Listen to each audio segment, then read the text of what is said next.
Les vacances pour certains, le Shabbat pour tous. Pourquoi je vous dis ça? Parce que les vacances, faut les payer. Et depuis, ça coûte de plus en plus cher les vacances. Le Shabbat, tout le monde a accès. Les pauvres, les riches, les gens moins religieux, très religieux.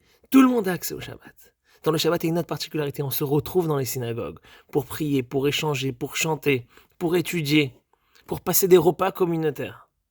Le Shabbat, c'est la fête communautaire. Le Shabbat, c'est ce qui représente le judaïsme, la spiritualité juive de réunion, de communauté, où on influence l'un à l'autre de faire du bien.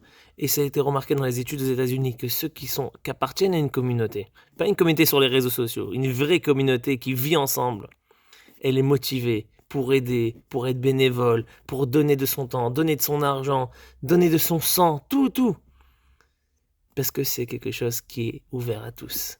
Le Shabbat pour tous, ça veut dire à tous les niveaux de la vie. Tout le monde peut participer. Et tout le monde doit participer. Parce que ça donne la force pour la semaine. Ça encourage que ces moments d'union, ces moments où chacun il est l'un avec l'autre, où ils chantent, où ils dansent, pendant la prière de Harvit, pendant les repas. Ça donne de la force pour toute la semaine. C'est le premier jour de la semaine en vérité. C'est le premier jour de la semaine qui donne la force pour toute la semaine.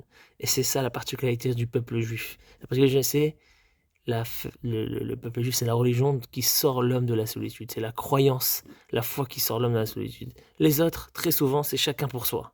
Chacun pour soi. Et c'est souvent, on le voit dans les vacances. Chacun pour soi. Mes vacances. Les gens, ils travaillent. Am Israël, c'est tout. Shabbat, c'est les magnas noirs. Toi, ta femme, tes enfants, tes animaux, et même l'étranger qui est dans ta ville. Pour tous. C'est la force du Shabbat. Et c'est la force du peuple juif. Et on le voit souvent dans les moments difficiles, malheureusement, où on est tous unis, chacun, il y a une entraide folle qui se fait. C'est la particularité du peuple juif et de la foi juive, de la émouna, de la spiritualité juive. Et c'est ce que Moshe il a fait cette semaine dans la paracha. Vayak el Moshe. Moshe a rassemblé. Am Israël s'est rassemblé pour faire des fautes la semaine dernière dans Kitissa, la faute du Vaudor. Et Moshe a rassemblé le peuple. Et la première mitzvah qu'il lui donne, c'est la mitzvah du Shabbat.